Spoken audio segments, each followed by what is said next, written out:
Assalamualaikum warahmatullahi wabarakatuh. Alhamdulillah, puji syukur kehadirat Allah Subhanahu wa Ta'ala atas karunia yang telah diberikan kepada kita semua berupa nikmat sehat, nikmat ihsan maupun iman.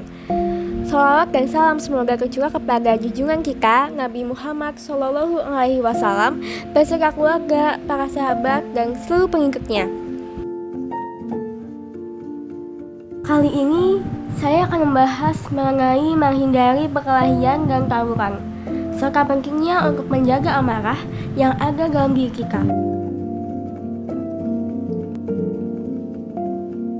Teman-teman, kadang rasa marah itu muncul tanpa kita sadari, dari hal kecil seperti tersinggung, diejek, atau hanya sekedar merasa tidak dihargai. Tapi, dari hal kecil itulah sering muncul masalah besar, perkelahian, bahkan tawuran yang bisa merugikan diri sendiri dan orang lain. Apalagi di zaman sekarang, di mana emosi seringkali lebih cepat meledak daripada logika yang sempat berpikir. Kita bisa lihat contohnya di lingkungan sekitar kita, berita tentang tawuran antar pelajar, perkelahian antar kelompok, bahkan konflik kecil di media sosial yang berakhir dengan permusuhan, seolah-olah sudah jadi hal yang biasa.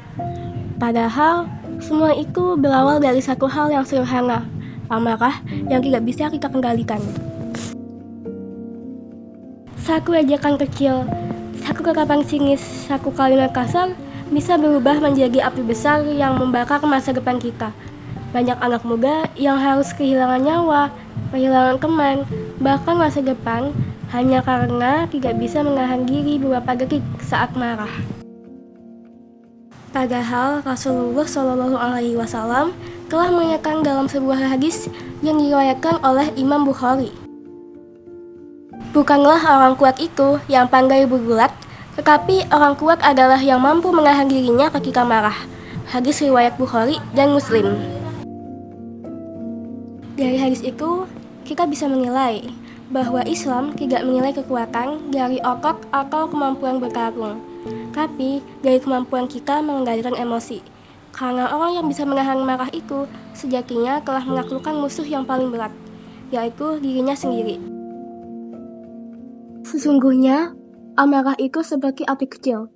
Kalau tidak segera dipadamkan, ia bisa membakar segalanya, persahabatan, keluarga, dan bahkan keimanan. Ketika marah, setan sangat mudah masuk dan menghasut. Setan membisikkan, balas saja, jangan mau diremehkan. Dan dari sanalah muncul niat untuk membalas, memukul, bahkan melakukan hal-hal yang dilarang oleh Allah. Perkelahian tidak akan pernah menghasilkan kemenangan sejati. Yang ada hanya penyesalan. Setelah amarah padam, barulah muncul perasaan bersalah, menyesal, bahkan takut. Tapi sayangnya, waktu tidak bisa diulang. Luka sudah terlanjur ada, dan kadang nyawa pun melayang sia-sia. Lalu, bagaimana Islam mengajarkan kita untuk menahan amarah? Ada beberapa cara yang diajarkan oleh Rasulullah SAW. Yang pertama ada diam saat marah. Rasulullah bersabda, apabila salah seorang di antara kalian marah, maka diamlah. Kadang yang membuat masalah makin besar bukan karena marahnya, tapi karena kata-kata yang keluar saat marah. Jadi, diam adalah langkah pertama untuk menahan diri. Yang kedua, mengubah posisi. Jika kamu marah dalam keadaan berdiri, duduklah. Jika masih marah, berbaringlah. Ini adalah cara Rasulullah untuk menurunkan ketegangan tubuh agar amarah ikut mereda. Yang ketiga ada berwudu. Dalam sebuah hadis, Rasulullah SAW bersabda, sesungguhnya marah itu berasal dari setan, dan setan diciptakan dari api. Api dipadamkan dengan air. Maka jika salah seorang di antara kalian marah, hendaklah ia berwudu. Yang keempat, berlindung kepada Allah. Ucapkan a'udzubillahi minasyaitonir rajim, karena yang membisikkan amarah bukan dari hati yang bersih, tapi dari setan yang ingin kita saling bermusuhan. Islam adalah agama yang sangat menjunjung kedamaian. Bahkan, kata Islam sendiri berasal dari kata salam yang berarti damai. Jadi, kalau kita mengaku muslim, tapi mudah marah, mudah tersulut emosi, suka memancing keributan, maka kita sedang menjauh dari hakikat Islam itu sendiri. Selain mendapat cinta Allah, Rasulullah Shallallahu Alaihi Wasallam juga menjanjikan ganjaran luar biasa bagi orang yang mampu menahan amarahnya.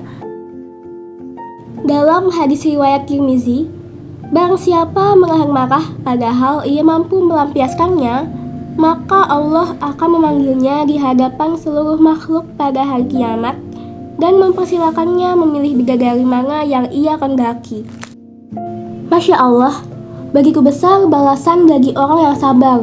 Menahan amarah memanglah sulit, tapi pahala dan kehormatan yang Allah sediakan jauh lebih indah dibandingkan melampiaskan emosi sesaat. Teman-teman sekalian, menahan amarah itu memang tidak mudah, tetapi bukan kita tidak bisa. Setiap kali hati mulai panas, ingatlah, jika aku marah sekarang, aku bisa menyesal selamanya.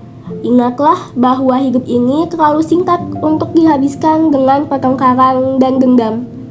Tawuran tidak membuat kita disegani, malah mempermalukan diri sendiri. Perkelahian tidak menyelesaikan masalah, justru menambah masalah baru.